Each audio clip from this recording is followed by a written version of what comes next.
பின்னாடி ஃபாஸ்ட்டாக போகணும்.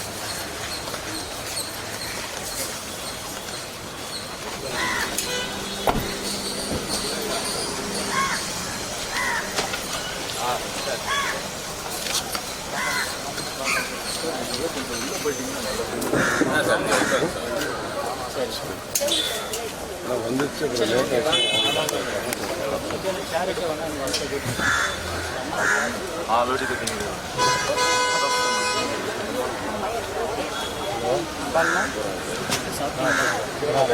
சார் சார் சார் கொஞ்சம் வாங்க.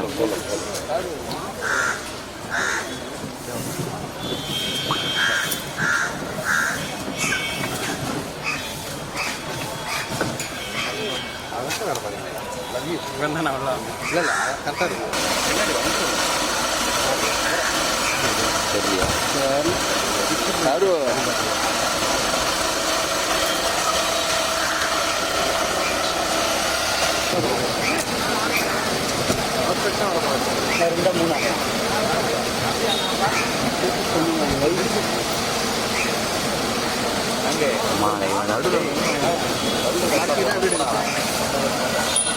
இண்டஸ்ட்ரியிலேருந்து அவரை ரெஸ்பெக்ட் பண்ண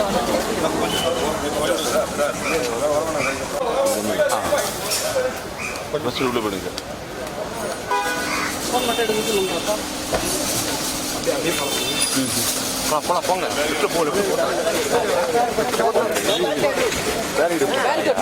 அப்படியே கொஞ்சம் தள்ளுங்க, வழி விட்டுருங்க ப்ளீஸ் ப்ளீஸ் ப்ளீஸ் ப்ளீஸ் கொஞ்சம் வழி விட்டுருங்க. என்னப்பா பண்ணுறீங்க?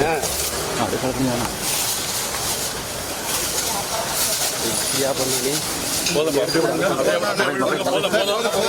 அப்படியே வழி விட்டுருங்க ப்ளீஸ் ப்ளீஸ் போதும் அப்படியே வழி விட்டுருங்க ப்ளீஸ். தேங்க்யூ. போட முடியாது, ஏன் போயிட்டு இருக்கீங்க? ரொம்ப மோசம் சார்.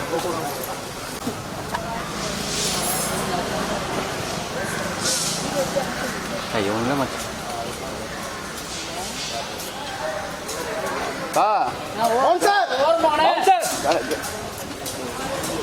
டேய்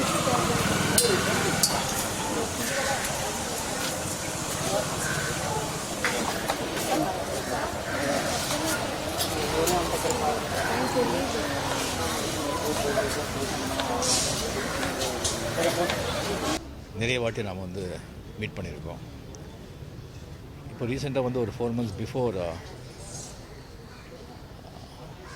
ஆதித்யராம் ஸ்டுடியோவில் ஜெயலலிதா ஷூட் பண்ணிட்டு இருக்கும்போது வந்திருந்தார். வந்து 99 படம் எடுத்துட்டேன். 100 படம் எடுத்து முடிச்சுட்டு நான் ரிட்டையர் ஆகிறேன்.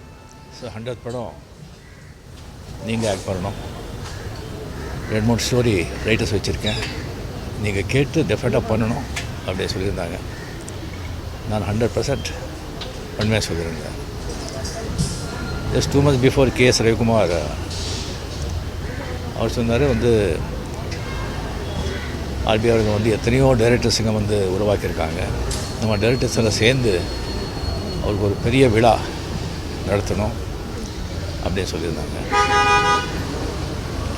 ஸோ இவ்வளோ வந்து ஒரு மிகப்பெரிய மனிதர், எத்தனையோ டைரக்டர்ஸுங்க உருவாக்கி இண்டஸ்ட்ரியை வந்து காப்பாற்றினவர், இண்டஸ்ட்ரியில் இருக்கிற எத்தனையோ டெக்னீஷியன்ஸ் வேலைக்காரங்க எல்லாமே வேலை கொடுத்தவர். அவர் வந்து 99 படம் எடுத்திருக்காங்க. எந்த படத்துலையும் எந்த ஒரு பெரிய பிரச்சனையும் வந்தது கிடையாது. அப்படி வந்தால் கூட ஸ்ட்ரைட்டாக வந்து யார் பிரச்சனை பண்ணாங்களோ, பிரச்சனையை உருவாச்சோ அவங்க வீட்டுக்கே போயிட்டு என்ன பண்ணலாம் சரி அப்படின்னு சொல்லிட்டு அவங்ககிட்டயே டைரெக்டாக இதுன்னு பேசிவிட்டு அங்கேயே முடிச்சுட்டு ஒரு காஃபி கொடுங்க அப்படி காஃபி சாப்பிட்டு வந்துகிட்டே இருப்பார். அந்த மாதிரி ஒரு ப்ராக்டிக்கலான மனிதர். அந்த காலத்தில் வந்து சாண்டோ MMA சின்ன பதிவர் ஒரு ப்ரொடியூசர் இருப்பார். ரொம்ப நாணயம், நேர்மை, கடின உழைப்பு, தெய்வ பக்தி. அவர் மாதிரி நான் ஆர்பி சௌத்ரி அவர்தான் நான் பார்த்தேன். எப்போவும் ரொம்ப ஃப்ரெஷ்ஷாக சந்தோஷமாக ஹாப்பியாக இருப்பார். நான் கேட்டேன் எப்படி அந்த காரணம் என்ன, இவ்வளோ சந்தோஷமாக ஹெல்த்தியாக இருக்குன்னு சொன்னால், நான் வந்து ரிஸ்க் எடுக்க மாட்டேன். ஜஸ்ட் என்னுடைய இது எனக்கு தெரியும், அதுக்குள்ளே தான் நான் படங்க எடுப்பேன். படம் எடுத்த பிறகு அதுக்கப்புறம் எல்லாத்தையும் ஆண்ட மேலே விட்டுடுறேன். அடுத்தது என்னன்னு போயிட்டே இருப்பேன். இவ்வளோதான், எது கொண்டு வந்தோம் எது கொண்டு போகிறோம் அப்படின்னு சொல்கிறாரு.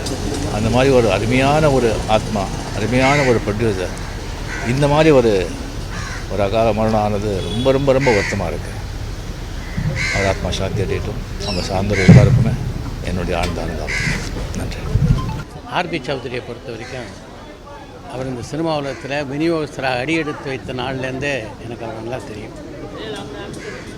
பல திரைப்படங்களை விநியோகம் பண்ணி அதுக்கப்புறம் திரைப்பட தயாரிப்பாளராக உயர்ந்து இன்றைக்கி ஒரு தனிப்பட்ட தயாரிப்பாளராக 99 திரைப்படங்களை அவர் தயாரிச்சிருக்கார் அப்படின்போது தமிழ் சினிமாவில் அது ஒரு மிகப்பெரிய சாதனை அப்படின்னு தான் சொல்லணும். ஒரு இண்டிபெண்ட் ப்ரொடியூசர் இவ்வளவு திரைப்படங்களை தயாரித்தது ரொம்ப பெரிய விஷயம். இத்தனை படங்களை தயாரித்து இதெல்லாம் தாண்டி அவரை பற்றிய சிறப்பு அப்படின்னு சொல்லணுன்னா எத்தனையோ அது இயக்குனர் இன்றைக்கி தமிழ் சினிமாவில் முதல் வரிசையில் இருக்கின்ற பல இயக்குநர்கள் அறிமுகம் பண்ண பெருமைன்னா அது ஆர்பி சௌத்ரிக்கே சொந்தமானது. ஒரு திரைப்பட தயாரிப்பாளர் எப்படி இருக்கணும் அப்படின்றதுக்கு இலக்கணமாக இருந்தவர் அப்படின்னு அவர் சொல்லலாம்.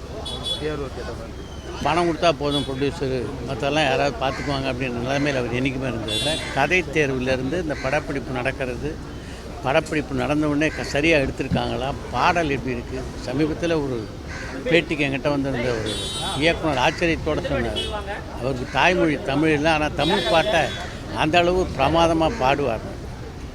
அப்படிப்பட்ட ஒரு மாபெரும் திறமைசாலி, தமிழ் சினிமா தயாரிப்பாளர்களுக்கு ஒரு எடுத்துக்காட்டாக இருந்த ஒரு தயாரிப்பாளரை இழந்து இன்றைக்கு தமிழ் சினிமா உலகம் தவிக்கிறது. இது இந்திய சினிமா உலகத்துக்கே ஈடு செய்ய முடியாத இழப்பு என்பதிலே எந்த சந்தேகம் இல்லை. நன்றி.